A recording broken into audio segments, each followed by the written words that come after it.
Thank you. We're going to take you down to Cuba right now with a little tune entitled Bésame Mucho.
Thank you. We're going to do a couple more for you here, I think.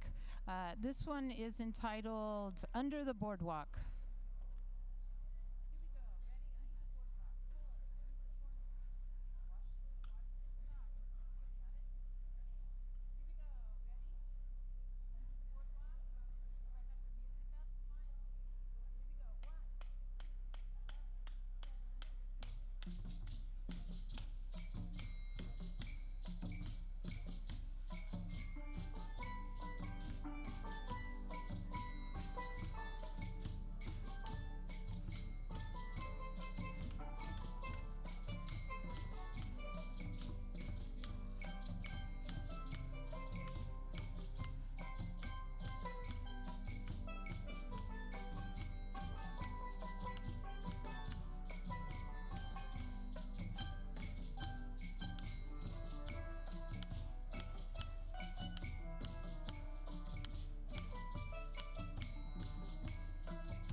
Okay, how about let's give the Norwalk High School Steel Pan Band a big round of applause.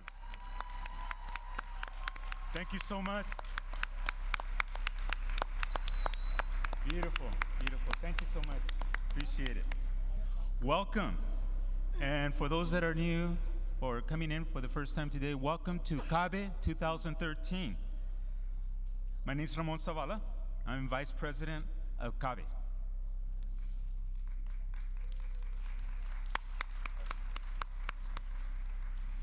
And I'm Leti Ramirez, and I'm the Director of Community Affairs. And I want to welcome you guys. And are you guys going to have a good time? Yeah. All right. I have a few announcements. Those that are interested in having translations, please check over here in the corner. Los que están interesados en recibir traducción, tenemos servicios de traducción aquí al final de la cortina.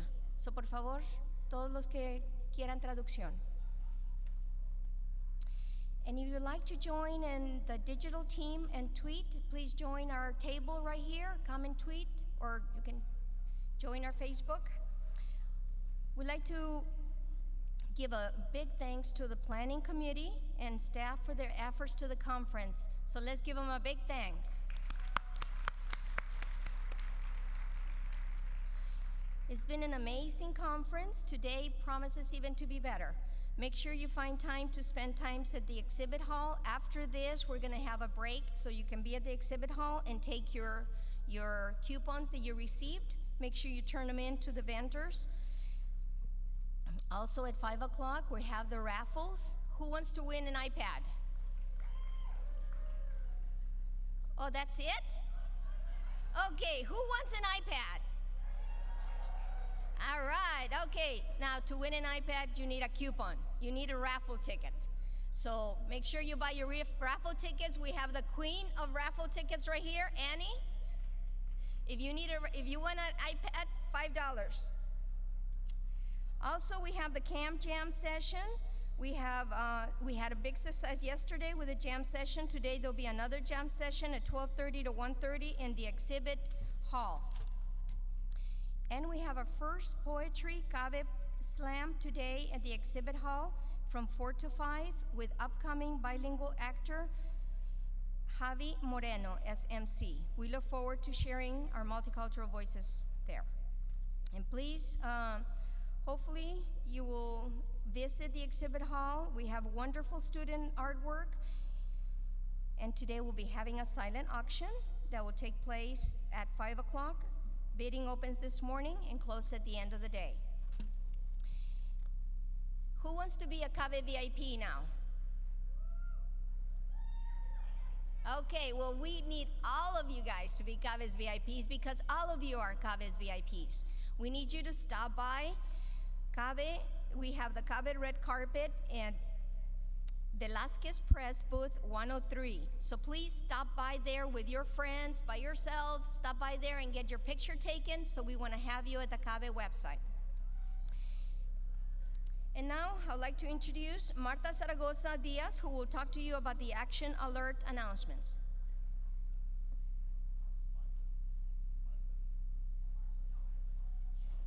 Okay, Shelly, okay, can you do the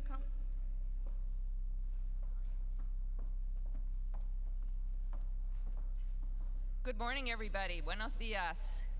Good morning. Wake up. Good morning. Okay, so for some of you, this might be a little repetition from yesterday, but it's okay because we all have to get into this action. For some of you, you weren't here yesterday, you didn't make it to the general session, and we have some important business to take care of. In your packet, in everybody's bag, there is a letter that says Action Alert, Action Alert. It has the CABE logo on it and the Californians Together logo. I'm Shelley Spiegel-Coleman with Californians Together. We all need to pull that out. While I'm talking, it's not rude. Go into your bags. Everybody, I want to see movement. Go into your bags. Find the letter. It's okay. Keep moving. Pull it out. And listen while I'm telling you why this is so important. The governor has proposed a whole new system for funding schools in California. On first blush, it sounds terrific. He's hoping to normalize the amount of money behind every child in the state of California, and then he recognizes that to teach English learners, poor kids, and foster children, there's a need for extra funding. We agree with that position, but within the budget, he has actually undermined some of the issues for supporting the services to English learners. One of them, crucial to us, is that in the language for the new budget, which needs to be approved, this has not been approved, it's why we need you to sign letters, he has said that an English learner will be classified for no more than 5 years. Do you hear that? That means if a child starts in TK, by the end of 3rd grade, that child is no longer an English learner and probably would not receive the funding. All the details have not been laid out, but that's how it looks to us. Starting in kindergarten, 4th grade, not classified. You at upper elementary and middle school and high school need to be extremely worried about this proposal, as we are. Second, in the budget, although the money will be a supplement to the base grant, there is no language that said it must be spent on the students who generate those funds. What the budget language says is the money can be used for any purpose, any educational purpose, to support the education of those students, which means it goes into the general fund like all the other money, could be negotiable, it could go to anything. Right now we have economic impact aid money, which is supplemental, but that money must be spent on English learners, and it supplements the base grant. It can't supplant it, so we're very worried about that. And the third piece that is very alarming for us is that he is repealing the economic impact aid statute, and in that statute resides the mandate for the school site English Learner Advisory Committees and the district English Learner Advisory Committees. So if his proposal goes through, there is no longer a mandate to have the ELACs and DLACs, and there is nothing else in the budget that talks about the advice and consent of the parents of our English learner students. So please, behind the action alert, there's a letter. We want each of you to sign it. When you exit after the session today, there'll be boxes for you to drop the letter off into the boxes. We will deliver them to the appropriate legislators. And if you want more letters to take back to your districts, there are additional copies in the Californians Together booth. Please sign now so that when you leave, you go, oh my God, I didn't sign it. But sign it now and be ready to deposit in the box. Thank you very much.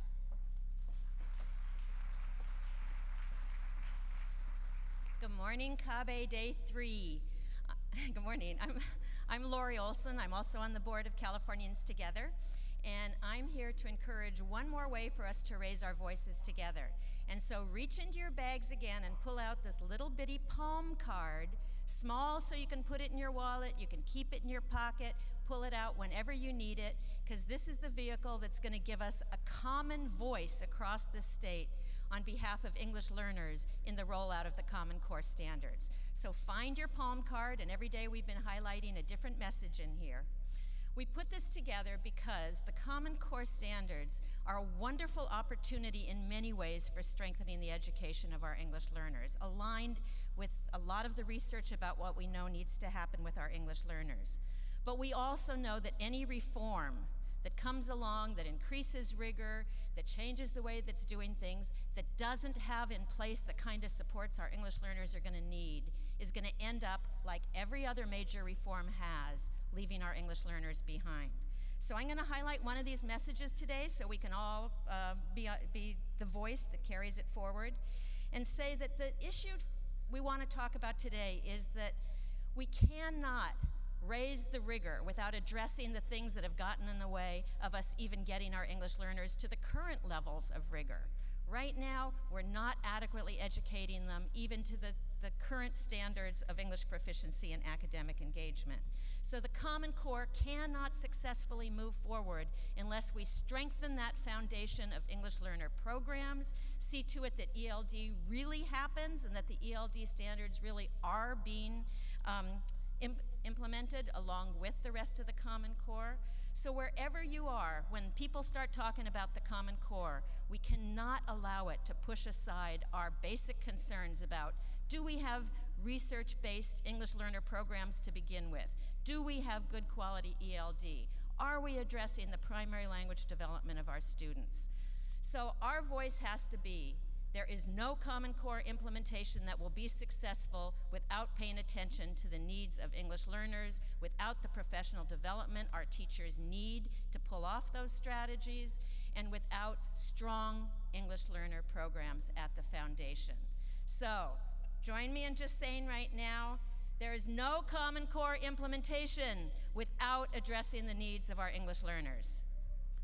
No Common Core implementation without addressing the needs of our English learners. In every faculty meeting, in every district meeting, in every county office training that you go to, that's the voice we need to raise. If you want more information, we're doing a workshop this afternoon at 3:45 on a toolkit, an advocacy toolkit for English learners in the Common Core. Thank you very much.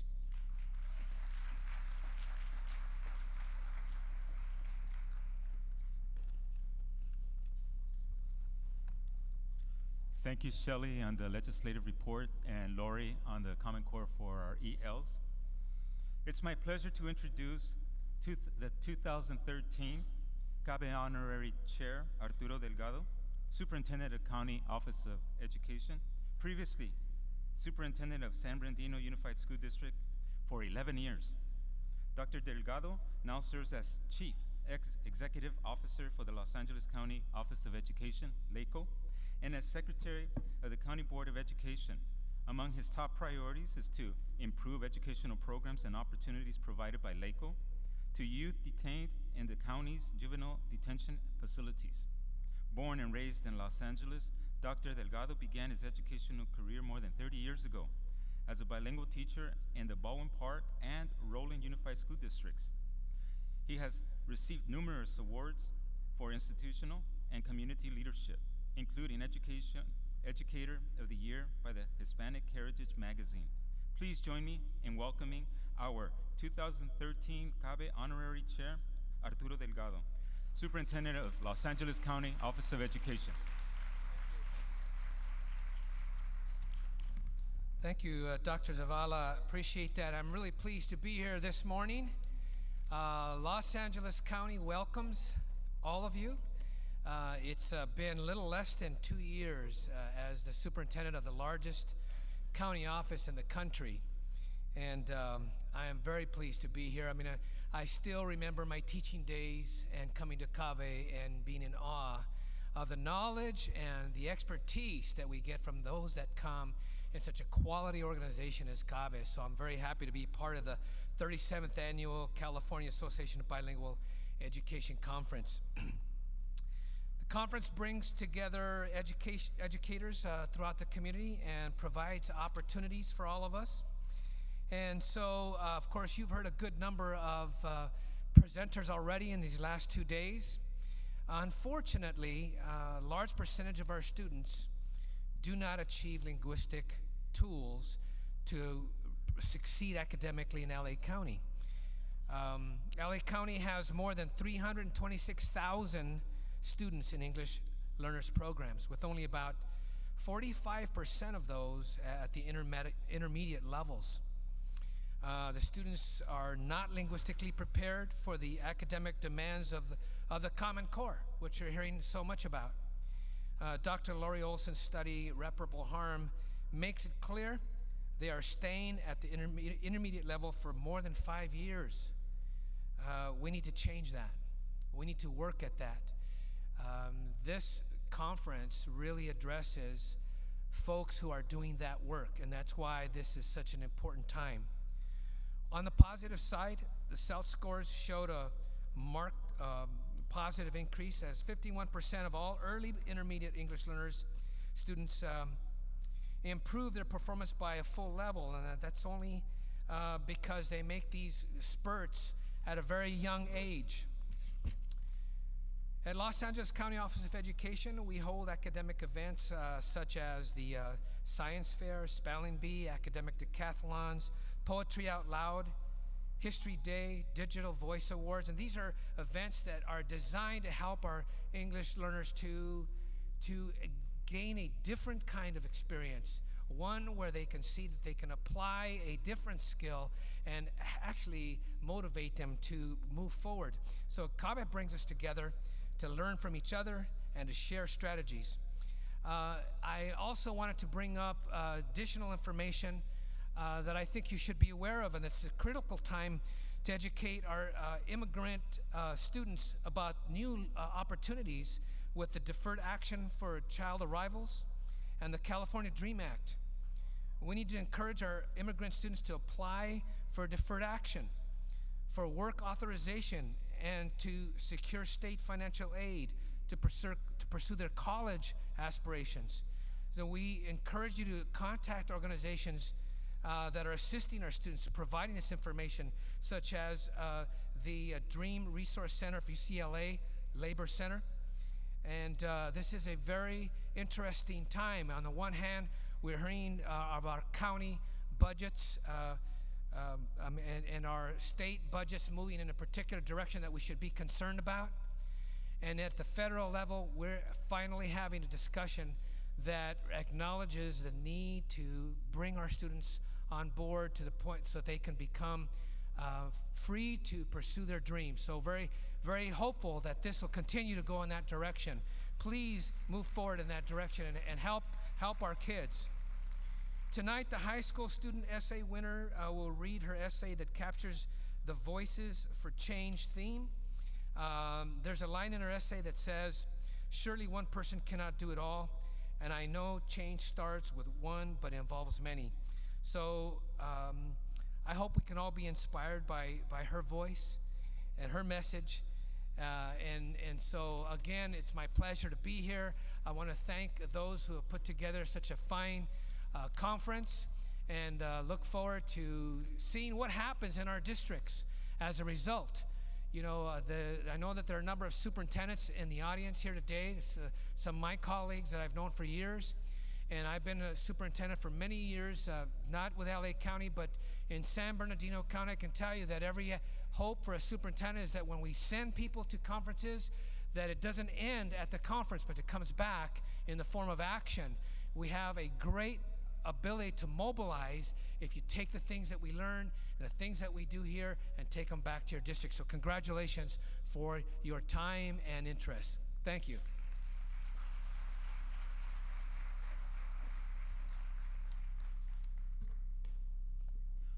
Well, it's another great honor to introduce our 2013 CABE Honorary Chair, Mary Sue, Superintendent of ABC Unified School District.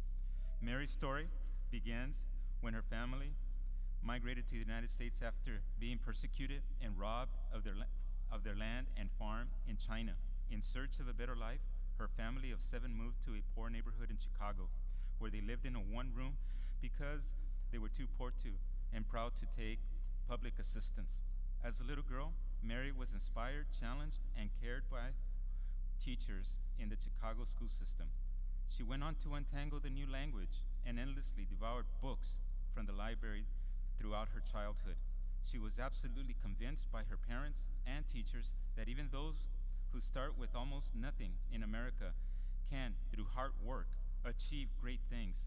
She became a teacher and devoted her entire life to the field of education. Today, she is superintendent of ABC Unified School District.